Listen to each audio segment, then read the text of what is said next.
All right. Well, good evening, everyone. This is Dr. Michael Twyman, the heart attack prevention expert, biohacking cardiologist, health optimizer, and tonight we're going to chat a little bit about what you can do to stay healthy at home. I'll go over some of my show and tell gadgets I have with me, and open up to Q&A as usual. So tonight, if you have questions about COVID, I'll answer them, but this isn't really going to be a COVID heavy talk. So for those that don't know me, I have a practice in St. Louis, Missouri, Apollo Cardiology. Right now, we're 100% telemedicine based. The practice was built out to be telemedicine enabled from the beginning, and fortunately, we're able to kind of make that switch, fairly rapidly. My impression is that we likely will be back in the office in May of this year.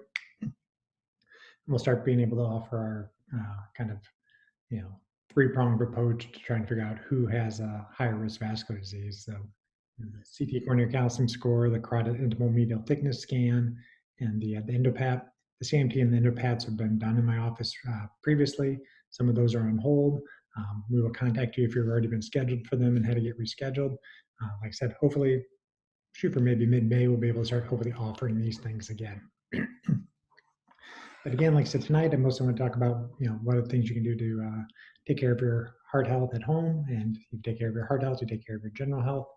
So I know we've previously talked somewhat about, I'm going to start calling it the 4 S's, but the things that, really kind of move the needle for your overall health and your immunity right now is optimal sleep, so sleep, sunlight, seafood, stress relief. So focus on those 4 things.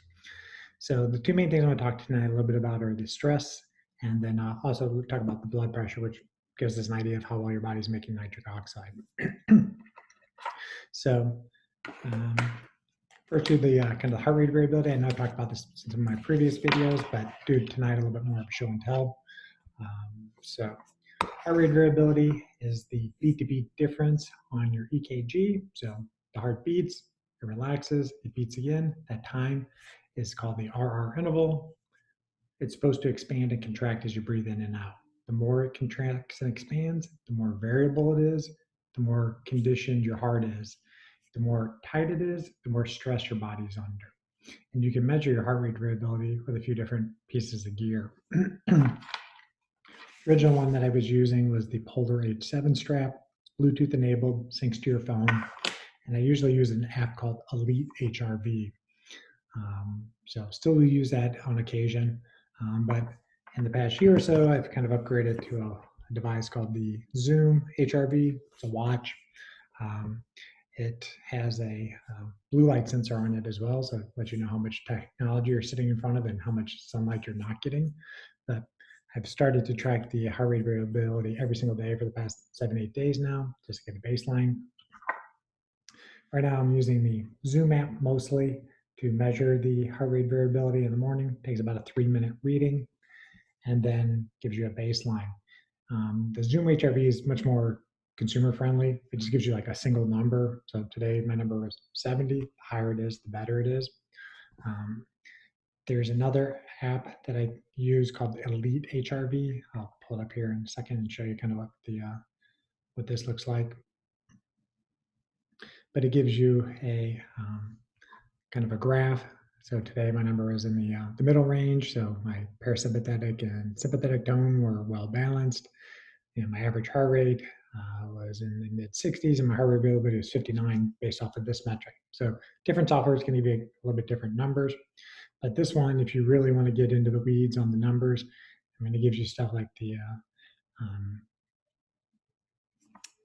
different, basically, square roots of the derivatives of the mean average. It's this fancy numbers, and like to try to compress the variability into something that you can understand. I was a math major. I don't understand all the numbers all the time. So I mostly just use it just to give me kind of a graph. I like to see that the things in the middle know that your systems are balanced. If it's in the kind of the red zone and you're sympathetically dominated, that's kind of your fight or flight response. Your adrenaline levels, your cortisol levels are higher at that point. Your body's in the kind of active recovery stage. So those are the days that you should not push it hard in the gym. Those are the days that you need to rest a little bit more, ideally try to get a little bit more sleep. So heart rate variability, very good measure of how well your heart is conditioned. but also how much stress your body's under. If you have poor heart rate variability, your immune system isn't going to work as well as either. So that's heart rate variability. And the next thing is kind of a bread and butter thing that we do in the cardiology office is check blood pressure. And like I said, basically we're now week 3 of doing virtual visits at Apollo Cardiology. So I can't measure your blood pressure directly myself, but if you have issues with your blood pressure, and I consider anybody who's got blood pressure consistently over 120 over 80 and maybe has an issue with blood pressure, they should be monitoring their blood pressure at home. So a couple things with blood pressure, it's likely to vary throughout the day depending on how much stress your body's under, what kind of stimulants you put in the system. So caffeine, nicotine, alcohol, all those things are going to raise your blood pressure. So you would like to check your blood pressure early in the morning before you put any of those things into your system. And if your blood pressure is consistently high, likely you need to dial those things down. But, what is an accurate blood pressure? It's likely not what your blood pressure is when you run into your doctor's office, you find a place to park, you ran upstairs, the medical assistant slaps a cuff on your arm and checks your blood pressure and says it's high. That's not what your body is naturally under, but your blood pressure is consistently high in the office and maybe high elsewhere. So there's ways you can check it at home. One thing you do is a 24-hour blood pressure monitor. That's more of something that your physician would order and you do it at home. But, it's a better idea to monitor your blood pressure at home with your own gear. And for those that remember my prior practice, I used to have the Willings Bluetooth blood pressure cuff. Still works, but it doesn't really sync up all that well with some of the newer software. So I don't really use this in the office anymore. When I ended up starting Apollo, I ended up choosing the Kardia. It's a nice form factor, straightforward, unrolls, and it's onto your bicep. You want to have your blood pressure cuff on your bicep, not on your forearm or your wrist. Blood pressures on your wrist tend to be inaccurate compared to what your blood pressure on your arm is.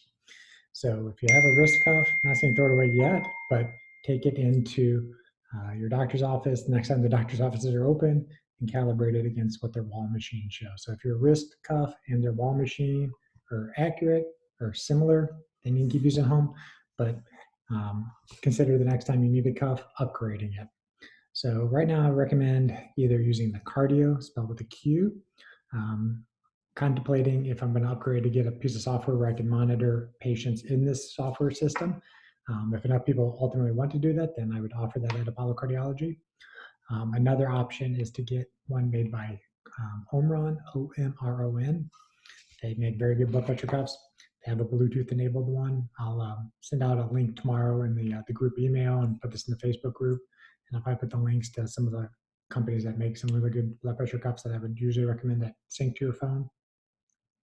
But many of you have seen my previous practices. I was an early adopter of the Alive Core, now known as the Kardia. This is the older one lead EKG. So this is the one that syncs to your phone, put your fingers on it, measures a one lead EKG. In my new office, I have another one that has a pad on the back. If you push that down on your leg, that actually gives you 6 leads. So it gives you almost a full picture of what the electrical activity of the heart is. But Kardia makes a device that, for patients who have palpitations or have normal heart rhythms, and they're not always going to be wearing a heart monitor, which, by the way, if you need a heart monitor, our office has heart monitors, which don't require any battery changes, no wires, just sticks to your chest. You can stay there for a week. If you feel something funny going on with your heart, you press the button and it marks off what's going on with your heart. We download the information and tell you where you're having a heart rhythm issue when you're having your symptoms. But most people aren't going to be wearing a heart rhythm monitor all the time, especially if their symptoms only happen every couple of weeks. But for about $100, you can get one of these devices, syncs to your phone, and then you can measure what your heart rhythm is doing and transmit it to us. But they also have a kind of a dashboard where then I can monitor all patients who have these devices, and they're also syncing up the Omron blood pressure cuff to that side. So my recommendations right now would be either get the Kardia or the Omron blood pressure cuff because it syncs to the phone and ultimately may sync to a dashboard that I'm going to start monitoring patients with. Last week I spoke a little bit about a glucose monitor called the Abbott Freestyle. It's a continuous glucose monitor, monitors your blood sugar throughout the day. Has a little disc that stays in your arm and measures the interstitial fluid, and it gives you blood sugars throughout the day for approximately 14 days. It's prescribed for patients who are actually diabetic. It is not necessarily approved for pre-diabetics or biohackers who just want to know what their blood sugars are. But if you're interested, just shoot me a message and I'll give you the data on what the pricing would be if insurance doesn't cover it. There is a company that I put out an email last week that basically will rent you one of these devices and you rent it for a month and then turn off the service if you don't want to use it, so you're not out of any money long term. But I think it's a useful or interesting piece of gear to know, what foods are affecting your blood sugar, how you're stressed. When you're under stress, your cortisol level's high, raises your blood sugar. And if you don't sleep well, blood sugar is going to be up. I'm wearing my, kind of routine nighttime glasses. These are the topmost frames with the red lenses that block up to 550 nanometers. During the daytime, I typically wear the ones that don't block as much blue light. But if you get excessive blue light, especially at nighttime, that will raise your blood sugar. And if you want to know how much, you need to be monitoring it. So unless you're going to be somebody who's going to continuously prick their finger to find out that, these 24-hour glucose monitors might be an interesting way to figure out how much the light is affecting your blood sugar, the timing of your meals affects your blood sugar, how well you sleep, and how much stress you're under affects your blood sugar. So at some point in the near future, I'll probably be experimenting with that one. And if I do, I'll definitely post it on my usual social media platforms. Some of the other things I was going to chat tonight about was, sleep. We always talk about sleep being, the time that your body repairs itself. Um, I did want to mention that even until we open up the office, if you are scheduled for a home sleep study or you aren't sleeping well right now and your loved one or spouse or family says you're snoring or stop breathing, we still have the capability to do home sleep studies from our practice. I actually got a couple of these a few weeks ago. These are the WatchPAT devices. I actually use this one on myself at home. WatchPAT is made by the company that makes the EndoPAT. I'll talk about that in just a moment. But essentially, if you're interested in getting a home sleep study, we can get you set up for one. And if it's abnormal and you need treatment, we have some referral sources in St. Louis that can get you set up for whatever treatment. If it needs to be a mandibular device or a CPAP, we can get you hooked up with that. But essentially, this device is pretty straightforward. It syncs to your phone. You put your finger in this, measures your peripheral arterial tone, which is sort of like the blood pressure in your small blood vessels in your finger. There's a little wire that sits on your chest, watches the rise and fall of your chest as you're breathing. And then the watch stays on your wrist, measures somewhat the movement in the bed, but has a transmitter on it that syncs to your phone, and then the phone uploads the data to the cloud when you wake up in the morning, and then we get the report later that day. That interesting piece of gear. And honestly, the only thing I don't like about this thing is that it's one-time use only, so it is disposable. Not a huge fan of that, but during the times of COVID and you don't want to be exposed to something else somebody else has ever used or touched, this is in a box that one-time use. This goes home with you. You use it, you get rid of it. And then last week, talked a little bit about some of the options I did find for patients to be able to do some blood work at home. I'm not yet aware of kind of drive-through labs in St. Louis, other than there is one hospital in St. Louis that is doing it, but they're not necessarily doing it for the advanced blood work that I usually send you guys off for. Cassidy's out there searching for a place in St. Louis that would do that. It's pretty awesome if you could do that. You would drive somewhere, stick your arm out the window, somebody draws your blood, you put your arm back in the window, and you drive home. So if we have that capability, watch my email post or watch my social media. I will post if that stuff is available. I understand for people who are higher risk, probably do not want to leave their house at this time, and totally understandable. But there are options if you want to be tested at home. Two companies, I posted one the other week. The link is on my website, but there's another company, ZRT. It's going to be a similar type of kit. This gets shipped to your house, or you can come to Apollo, we hand you one. At home, there's like a little finger stick thing. You fill up a little tube of blood, you mail it in, and then the results come to you within about a week or so. And they have a version that can monitor, can't do all the advanced lipid tests that I do, but it also has the inflammatory markers, the high sensitivity CRP, has a hemoglobin A1C or 90 to average blood sugar. So, if you really want to know how well your immune system is working right now, is you want to know what your vitamin D level is, you want to know how much your hemoglobin A1C is, your 90 to average blood sugar. If you're diabetic, you're at higher risk of having COVID or influenza. Essentially, just the way that the virus works with the body and high blood sugars. But if you want to know if your lipid medications are working for you until you can get a full panel, these are the best way to do it at home right now. And I'll probably start doing more of these myself. I've done it on myself before, but I haven't yet necessarily sent patients out to do it. But the Dutch Plus test measures your full sex hormones. So if you're a man, all the testosterone panel, the woman, all the estrogen panels. But it also has the cortisol awakening response, which is a saliva test that measures your cortisol levels as you wake up. It should rise and then should be lowering throughout the day. Cortisol and melatonin are yoked, or they're kind of like a seesaw. So if cortisol's high, melatonin is low. Melatonin's high, cortisol's low. Melatonin's that hormone that allows you to get that deep levels of sleep. And if you don't wear your glasses at night or you're in front of technology all the time, you'll end up destroying melatonin through a very interesting pathway, which we won't go into tonight. But if you have low melatonin, you're not going to have high quality sleep, and your body's not going to repair itself well. You'll have high cortisol levels, which tends to raise your blood sugar, cause your blood to be stickier. If you want to measure how bad your blue light technology is affecting that, do one of these type of tests, and it'll tell you how affected your cortisol levels are. And then the last piece of gear I want to kind of show you guys tonight. I've done this in the past, not necessarily with patients, but for those who've been in my practice before, they know that I have that EndoPAT machine. The EndoPAT machine is the thing that essentially looks very similar to the WatchPAT, the probes, but these fit on your fingers, but you're actually wearing two of them. It ends up measuring how well your arteries can dilate.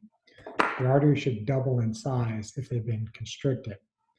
They do that by releasing nitric oxide. Nitric oxide is a gas that does that dilation of blood vessels.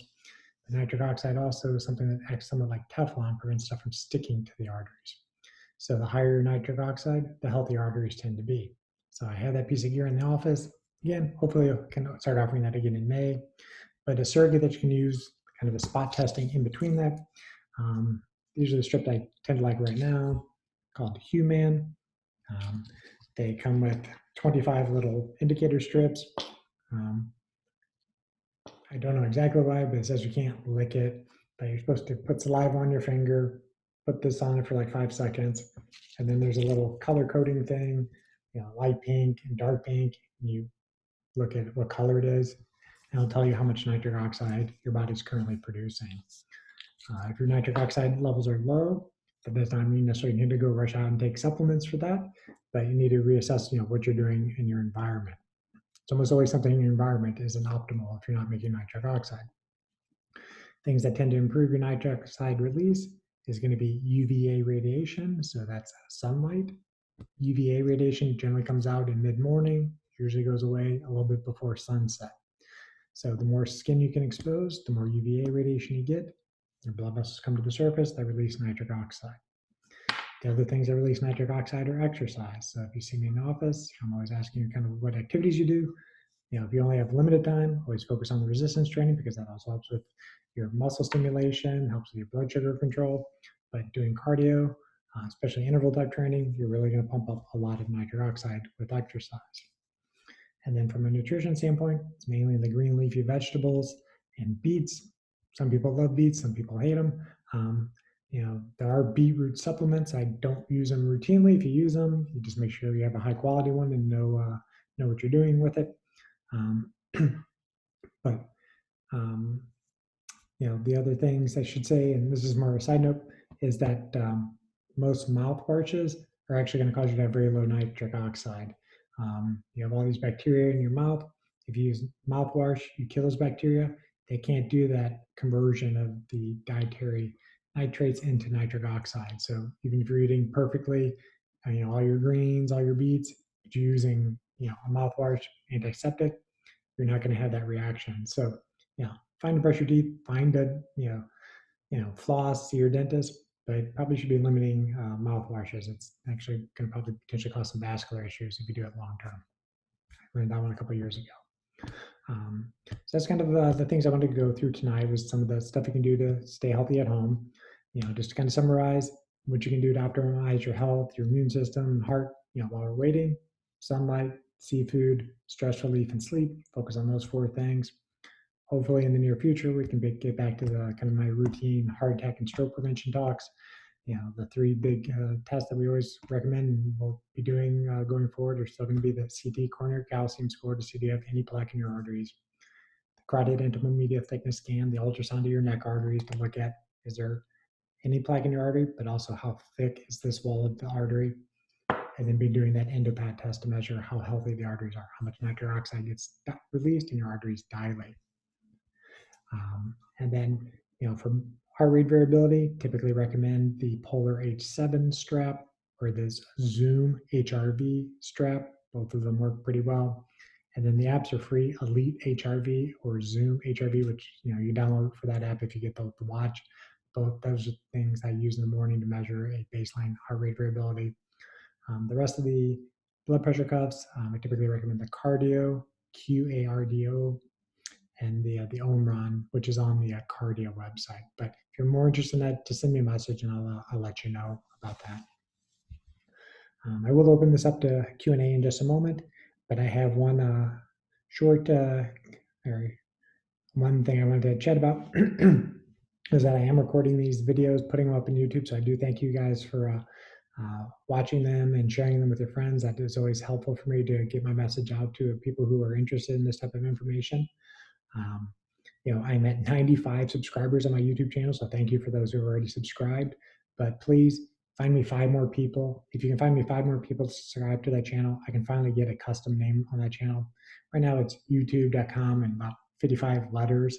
So if I get those 5 more people, I'll switch it up to be YouTube/Dr. Twyman. So that's my one call to action for you guys tonight. Want to let you know that Apollo Cardiology is still open for business. We're still we're going to be virtual. We're going to take care of you. If you're high risk, yes, I don't want you to be in the office, but if things kind of cool down over the next couple of weeks, we'll let you know when we're going to start seeing patients live again in the office and get back to it at the heart attack and stroke prevention programs that you guys have all known and loved for the past few years. So again, thank you guys for your attention tonight, and then I will pause myself for a moment and let you guys open it up to Q&A. So you can either type your questions in the comment box, or if you would like to unmute yourself, just raise your hand or unmute yourself.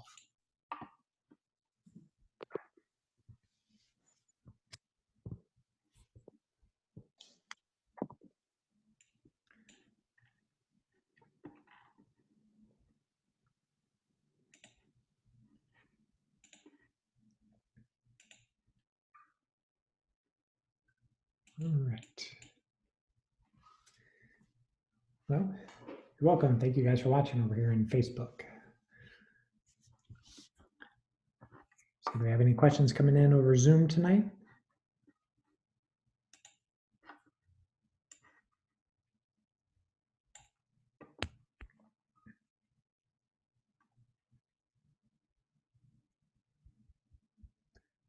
Yes, mother, no mouthwash. Mouthwash isn't good for you.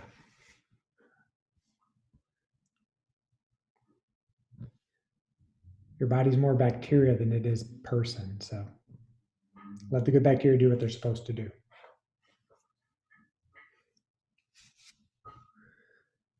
Again, a question here: what do I think about HeartMath versus the apps I mentioned? I love HeartMath. I just didn't talk about it tonight. HeartMath, for those that don't already know what it is, it's a piece of gear. I actually have in this drawer here. I do. So HeartMath, there's an app that's free, but you have to buy this piece of gear. Has a little probe, clips to your ear, then the plugs into your phone, and this gives you biofeedback. It's measuring your heart rate variability is one of the metrics, and it is something that you get the instant feedback. You go through these different breathing exercises with it, and there's different color coding. So if you get to green, you basically have your brain and heart talking well to each other. If it's red, your body's under a lot of stress. You keep trying to go through the breathing exercises, try to get into the green zone. So, if you do 5 minutes a day for like 6 weeks, you'll see significant changes. If you can do longer than 5 minutes, that's great, but 5 minutes is about bare minimum you should do if you really want to see if it's going to help bring down your stress levels. And this is about 120 bucks or so. And once you have it, there's no ongoing fees with it.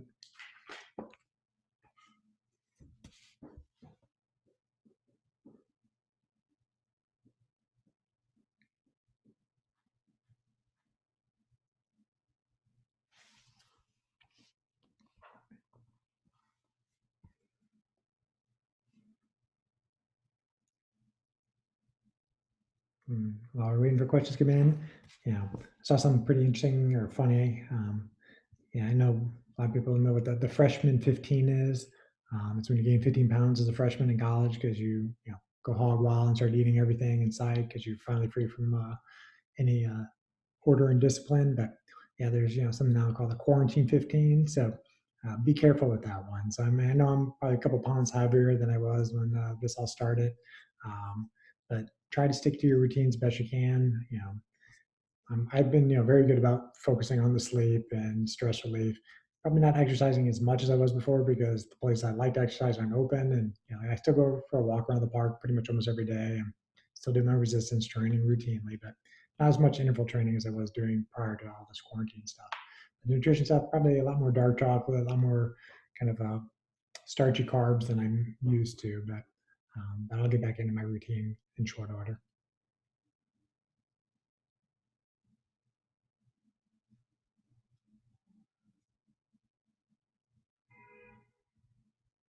All right, everybody. Well, I'm always happy to stick around for questions if there are any, but if there's not, that's okay.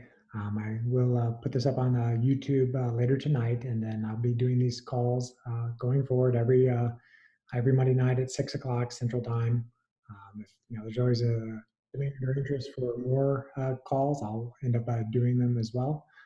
But at least once a week, I'll be doing them. Got one more question before I get out of here. So, do I take melatonin at night? How much is it necessary with blue blockers? I do not take oral melatonin at night. That's a good question. Um, melatonin is a hormone, and if your body isn't making the hormone, you need to figure out why it's not making the hormone. Rarely is it going to be some kind of like tumor or something in your brain that's affecting that area, but most of the time people who have low melatonin, it's something they're doing in their environment. Most of the time it's their not going to say overuse of technology, is that they're just using their technology. These days obviously everybody's inside right now, and I've probably done more Zoom calls than I ever wish to have done. um, but the blue light that comes from your technology is about 4 to 5 times more intense than the blue light that comes from the sun. If you're not protecting your eyes, that blue light enters your eyes and destroys the pathways that ultimately make melatonin. So control your light environments is one of the keys of improving your melatonin levels. So myself personally, anytime I'm inside, I have some type of glasses on. And now I'm getting a little bit more routine wearing these darker ones a little bit earlier in the evening time. You only really want to wear these ones about an hour or so before bedtime. The more you can wear them, the better, but they tend to make a lot of people tired earlier, so you're not going to wear these in the daytime for most time, and definitely not with driving because you don't want to be tired with these things on. Um, when is it okay to take oral melatonin? Honestly, it's really key for maybe short periods of time if you're jet lagged. And obviously, right now, not a lot of people are flying way east because flying east usually makes jet lag worse because you're speeding up in the day. So melatonin is the kind of signal to your body that it's time to start getting ready to sleep. It's kind of like the starting gun for sleep. And it only gets released from parts of your brain when there's about 3 to 4 hours of darkness. So if you have these devices with screens and you're looking at it up to like 10 o'clock at night, you may have trouble falling asleep and staying asleep. More likely, staying asleep is the problem. It's not so much that you quote run out of melatonin, but it somewhat is like that. You might sleep for a while, wake up in the middle of the night, and not be able to go back to sleep. So protect your eyes with the deep dark red lenses. Um, and then how do you increase deep sleep? A couple ways. One, wearing the red glasses definitely has an effect on deep sleep. Um, Stop eating at least 4 hours before you normally go to bed. So if you go to bed at 10 o'clock, stop putting anything in your system that isn't water by 6 p.m. If you're somebody who's exercising, Stop exercising probably 2, 3 o'clock in the afternoon at the latest, and give your time for your body to start cooling down. Avoid alcohol, all alcohol. And then, for caffeine, depends if you're a fast or slow metabolizer of caffeine, but for the most part, definitely stop drinking caffeine early in the morning time. And you probably want to keep it under, 2 cups of coffee in the morning time if you want to have optimal sleep at nighttime. I break that all the time, but I still have very good sleep. So, but I don't currently use the Oura ring, but I had used it in the past. The Oura ring is probably still the best sleep tracker. Honestly, I don't like it long term because I don't think anybody should have anything technologically hooked up to them while they're sleeping, other than CPAP if you need CPAP. But all the trackers that have Bluetooth or something flashing, those are giving signals to the body when it's supposed to be recovering. So, I used the Oura ring, got the data I needed, and then I knew kind of what would mess up my deep sleep, so I stopped wearing the thing. Um, and then, for kind of the more advanced people, cold therapy can definitely help improve sleep. It's taking a cold shower, cold bath, anything that really lowers your temperature helps with deep sleep. I have a chili pad that helps control bed temperature, so it's dual zone, so your partner could have a different temperature than you. I typically dial mine down to 66 degrees or cooler. I've dialed it down to 55 once. It was cold. I ended up on the other side of the bed at night. So 66 is about as cool as I can tolerate. And then, are my glasses True Dark? These ones are not True Dark. These glasses are the Raw Optics glasses, but I do have the pair of the True Dark. And if you have prescription glasses, the True Dark do make ones that overlay your glasses. They tend to work the best for that. The True Dark red ones, I do think are still very efficient. Their yellow glasses, I don't think are as good as like the Raw Optics or the Blue Blocks glasses that I also recommend. And how do you test for caffeine metabolism? There's a blood test that you can do. Quest will do it. You might be able to suck the data out of like a 23andMe and plug it through one of those calculators. I'd have to go back and look to see which exactly CYP gene it is that determines that. But basically, you can find out if you're a fast or slow metabolizer of caffeine. About 60% of people are slow metabolizers, meaning that they drink caffeine, it's going to be in their system a lot longer than somebody who's a fast metabolizer. Caffeine's half-life is about 12 hours. So if you're drinking 200 milligrams of caffeine at 7 a.m., you're going to still have 100 milligrams in your system going to bed.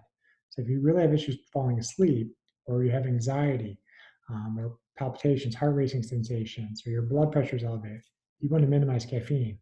Now, if you're drinking a lot of caffeine, like I previously was, you can't go cold turkey unless you want to have side effects, headaches, and fatigue, and such like that. So dial it back by a couple drinks a day until you ultimately wean yourself off. But caffeine, a little bit might be okay in the morning time, but you really want to cut it off by noontime.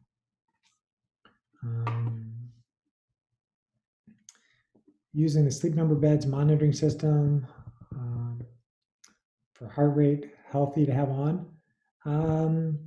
That's a great question. I've not personally experienced that bed system, but honestly, if I was going to use that type of system, I'm pretty famous for saying, the test don't guess, is I would end up using one of these meters. This is my kind of go-to meter. It's an ENV-RD10. I can't remember exactly how much it's called. It's maybe $130, something like that. Just Google it. But this meter can test for radio frequency, can test for magnetic fields, and also can test for electrical fields. Probably it would be a magnetic field or electric field that you'd have to test for on a sleep bed.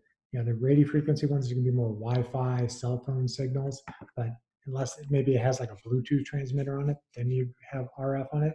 So you probably would want to test all 3 fields. But this meter is pretty straightforward and nice. You can see it's going to be flashing red because it's hanging over my computer, which has Wi-Fi. Right now, I have the computer Ethernetted into the system, so it might not flash so much, but I do have my phone sitting right by me. But you basically get a meter like this, and walk over your bed and see what colors it is. If it's flashing red, you don't want to be sleeping on something that's red all night. So I travel with this. So if I go to a new hotel, I kind of sweep around and see what the bed looks like. If it's green, you're probably going to be okay. Um, anecdotally, I did use this one time on a place we went to, and I didn't use it initially on the trip, and I should have. And I had like horrible sleep, and I usually sleep extremely well. I eventually figured out they had the Wi-Fi in the headboard of the bed, so I ended up flipping around and sleeping on the other side of the bed. So feet were down by the headboard, and the red part wasn't up by my brain, so could recover a little bit better, so I had better sleep. So if you don't have really good sleep, and I already routinely do this, shut off your Wi-Fi router at night. There's no reason you need Wi-Fi at night. Your phone should be bare minimum 12 feet away from you, ideally in airplane mode or out of the room. But if you need it on because somebody has to reach you, keep it as furthest away as possible from your bed. If you use it for your alarm, well, good. Use it for an alarm, but make sure that when it goes off, you get up and go get it and get up for the day. Don't go back to bed, and you don't want this thing by your head when the alarm is going off, because those waves that can affect your brain's ability to recover at night. Question here first. Where's my YouTube link? I don't have a pure link for it right now, but if you just search on YouTube for just Michael Timon MD, you'll see the page. There's a little button that says subscribe. Another question. Are you opposed to the Fitbit each night to get sleep score and benchmark against your age group? Honestly, at this point, I am. I don't recommend any type of sleep tracking devices that have Bluetooth transmitters or the flashing green lights that shine on your skin. There's studies from the 1990s that any type of light that shines on your skin affects, they didn't know the name of it at the time, but right now it affects your melanopsin receptors. Most melanopsin receptors are going to be in your eye. So if you protect your eye, you're mostly good. But if you still don't sleep well, your skin has melanopsin receptors on it too. So this is the reason when I talk about sleep hygiene, you want your bedroom to be as dark as possible. You can't see your hand in front of your face. If you have these devices that are shining light into your skin all night, that tells your body it's daytime. You might want to stay awake. So your body's getting an incongruent message. No dark, it's dark in your eyes are closed, but your skin's getting light. So, if you spot check yourself, see what your numbers are, fine. But routinely using it, it's not my recommendation at this time. And I used to do it. But when I knew better, I stopped doing it. And, I started monitoring those things. I have not tested all the Fitbits. I had some of the very early models. I actually had the one that caused people to get burns. I don't know why. I think it's the nickel that was in it. But I don't even use the Oura ring anymore because of some of the data I've read on some of the EMFs, the electromagnetic frequencies that come off that device.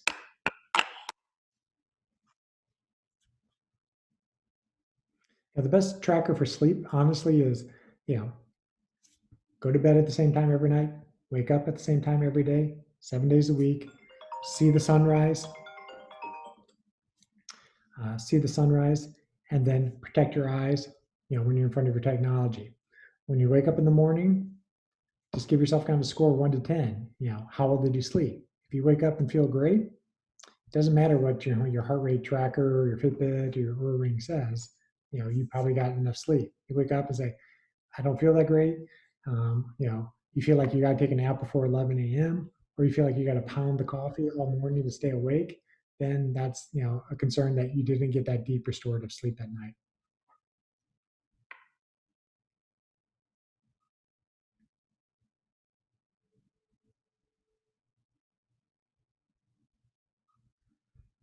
All right. And do we have any other questions coming in this evening?